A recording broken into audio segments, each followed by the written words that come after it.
It's been 20 years since you were an athlete here at this school. And what does it mean to you to be back here as the head football coach? 20 years, you sure? Only a couple years ago, but really excited. I mean, it's been a special journey where you make a bunch of different stops, in your professional career, and it's always kind of a bucket list item to come back here, or to coach this. But there was always such great coaches and such great tradition. Everything's got to always time up right to get a head coaching job, and this one did, and I was grateful when it opened, and I got a call from Andy Peterson about it, and so it's been just been a fun ride. It means a lot to me, just because it helped shape my life so much here, and I want to try and give back to now the student athletes here, and keep making Northwest such a special place. And you were on the back-to-back national champions back in 1998 and 1999. What specifically did you learn from those years on those championship teams that have led to the way you coach and the way you go about things today? Yeah, it's a great question. From that team, I really learned relationships matter. And I thought, you said 20 years. I'm still great friends with all those coaches. Coach Churchman, Coach Sabota, the late, rest in peace, Scott Bostwick recruited me, Bart Tatum, Will Wagner, John Gustafson, all those guys that coached were here a long time. And so the loyalty, the longevity, and the relationship side that staff had with the players really made an impact on me. And then, the way they interacted with the players, it wasn't transactional. It was about, not only winning and losing, but also, graduating a champion. And so that carried over, and, you kind of get here and you think that's just the way it is. And then you go to other schools, coaching stops, and it's definitely not the way it is. You think Maryville, every college town's like that, and it's not. And so it really led me to appreciate how much it meant. I probably took it for granted, when I was here, but it's definitely, a blueprint that, I've used to come back here, and the hiring of the right coaches, in my opinion, and then making sure that those relationships are fostered in growth, and hopefully, over a few years we have some sustained success because of it. Yeah, and you talked about culture being a big part of this team. You talked about how, back when you were here, you went to other schools and you felt like, you kind of took it for granted, the culture here. How do you plan to continue building that culture with the athletes that come in and through this program? Yeah, through our leadership, we have a unity council that really has a couple of players from each grade, that I really lean on. It'd be like my head coach cabinet, of that, when I need advice or help, I talk to them, and they help me make decisions. And, I kind of use them as an olive branch to the locker room itself, with the players there, and let them, take our message and spread it to the team, and then, help them understand, how important certain things are. And I think culture is really player-led. I think, coaches get it started, and then the players kind of lead it. But I think you got to have a, set of ideals that are important. And here's a little bit different. There's a proud tradition here. And it's, you're expected to win, and you're expected to, carry yourself a certain way. You're expected to help in the community because the community is going to support you so much. And again, it's not everywhere it's like that. So teaching our players, actually how much fun it is and how good it is to, be a servant leader and to help others and see how that affects their lives, and then how much it helps your life, come to fruition and just be a better person. So it's been fun, and it's an ongoing process, but we've had a great senior class, that has helped me with that. So I've been fortunate.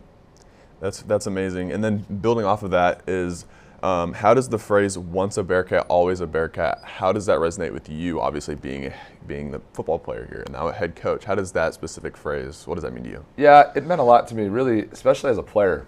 And I thought as a player, I didn't know what I wanted to be when I was in college. I knew I didn't want to be a coach because my dad was, and I wanted to make a lot of money. And I'm 0 for 2 so far, on that. But I knew no matter what, I had a family here. And that's always stuck with me. It's like, you have once a Bearcat, always a Bearcat meant no matter whatever happened in life, wherever I was at, if I needed help or needed to talk to someone, I had the Bearcat family. And, you never knew when you're going to have to use it, but you kind of knew that you had that chip in your pocket. And so that carried a lot of weight with me throughout life. And then, to come back, and be welcomed back and be accepted, it's been everything I hoped it would be. So, you want that same thing for all these kids to know that, when you become part of Bearcat Nation, it's for life. And, if you ever need anything, they're going to help you out. Somebody in green is going to help you out. And so you see those paws everywhere on cars or, on buildings, and it just means you're one of us, and we got to help you out, if you need it. So it's been pretty neat to come full circle and still be a Bearcat, and now it's fun to fly the flag, and go out and recruit for the Bearcats, and coach for the Bearcats, and just be a Bearcat again. It's a lot of fun. That's amazing. What did you learn while at Tulane's, obviously a very, very big university, and we saw that school have a big turnaround. They have had some big years recently.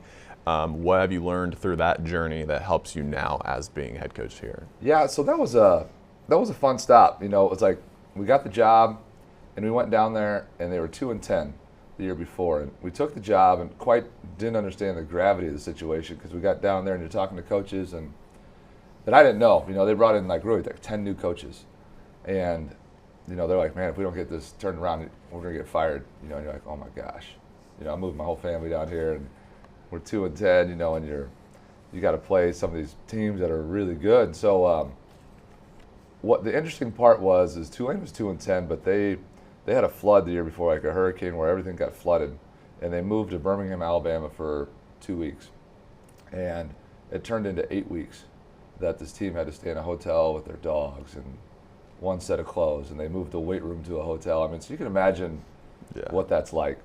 Again, taking things for granted. You don't know what's going through. So anyways, when we came down there and started coaching, the kids were home, and they were really grateful for what they had again. And we had a bunch of, like 3-star players, that just, they're not no names, but guys that were going to play as a team together. And that was probably the biggest thing that I realized, because it was, NIL had taken off, and everybody was about, making the money. Well, nobody on Tulane's team was on NIL, number one. But they played for each other, and they played as a team. And every game was a battle, but as the season went along, they believed in each other, they trusted each other, and they found a way to win. And last game of the year, we went to Cincinnati, who had made the playoffs the year before, the 4 teams. And they had a 34-game home winning streak, and if we win that, we get a chance to go to the conference championship. And sure as heck, we went up there, and we last-minute drive and scored and won. And then the conference championship, and we won that. And you get to go to the Cotton Bowl, and you're playing USC, and they jumped out to 14-0 lead, and nobody. I'm sure a lot of people were like, "Well, it was fun to get here," But our team really believed we could win, and we came back and had a really great ending where we won right at the last second and beat USC in the Cotton Bowl. So it really, I'm always a believer anyways. I think you got a chance in any game you stepped in, but it's like, if you play as a team and you get to that fourth quarter, you can beat anybody. And so that was fun. I learned a lot of things there, from Coach Fritz there, but the biggest thing was like, when you got a team that believes in each other and trusts each other, it's pretty powerful. And going back to those, you talked about how your team, Tulane, was they were underrated. They were went into that game not expecting to win. Cincinnati had won, 13 consecutive home games. 34. Apologies. Yeah, 34 consecutive home games.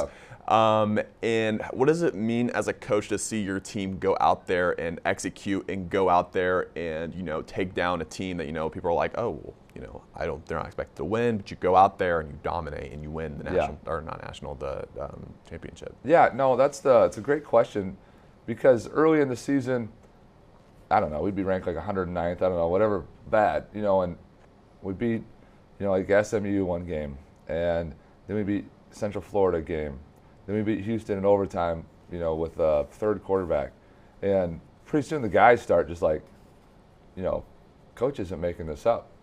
This can really happen. And then the guys truly believe in themselves. And when you step on the field and have belief and zero doubt that you got a chance to win and can win, it's really powerful. And so it was a lot of fun for us as coaches, and the fan base is like, well, that was awesome. Just to see them turn around, because they're not used to having that winning program, it was neat. But the players, honest to God, by the end, like when they went to Cincinnati, like they thought they were going to win. And when we went to the Cotton Bowl, they thought they were going to win. And so that had happened through a bunch of steps throughout the season, and right now in the Bearcat, we're trying to do the same things right now. It's like lead them.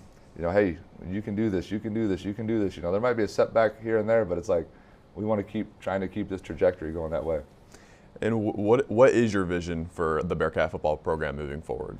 Yeah, so just based in the process a little bit, it's a cliche-ish, but try not to chase results. You know, we want to, and what that means is like, you know, I want to win the games, but I don't want to sacrifice building this for 4, 5, 6 years down the road for just year one, you know, immediate success, and that culture piece that we talked about goes down the drain. So you want to make sure you recruit the right kids here that are going to be here, understand what it is, and they will take care of it. So, you know, the vision is to, you know, put the guys in a spot where they can play. They're going to play their butts off. They're going to have a lot of passion. You know, I always say passion trumps logic. You know, so we're playing a game this Saturday where we're not supposed to win. We're 6th in the conference. They're number 1. You know, well, fortunately, it's not a math test. You know, they're going to let us play this game, and God darn it, I think we can win this game. You know, and so it's just instilling that into these kids and understanding that, you know, we're going to play our best football. We're going to put you in a good spot. We might not win them all. It doesn't define you, but you're going to win a lot more than you lose. And pretty soon they'll get that confidence too, and it'll take off. Now, throughout your coaching career, who has been your biggest mentor throughout this entire journey? Yeah, you know, it starts with, you know, Mel Churchma, you know, number 1 was Coach T was a big part of it. Probably not so much while I was here. I mean, I knew it, but I didn't know it. And then when I left, you know, and you see the impact and how he coached and how he did.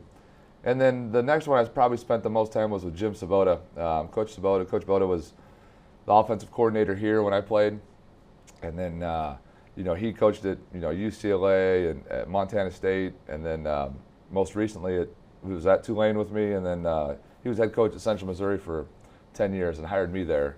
So we were there together 6 or 7 years, and I learned a lot from him. He was a really good head coach, really good friend, and, you know, really good sounding board. So, you know, those two were, you know, really, really good ones as far as, you know, that were just good humans, good people, you know. And then Willie Fritz, Coach Fritz was kind of on the opposite end of the spectrum, you know, good person, but he was very by the book, very meticulous.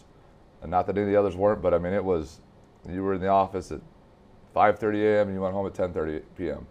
no matter what, and very organized. And I learned a lot from him. He really helped me as a head coach, just of how much emphasis he put on everything, because he had no hobbies. So us as coaches, you know, we were in the office all the time. But it just balances, and you kind of put it together and you try and form, you know, what you think has the best chance of success here in 2025. All right, yeah. Now my last question to you. This is a little off topic, but are you a viewer of Bearcat Update? Yeah. I long time ago, I remember being on Bearcat Update. This room looks really familiar.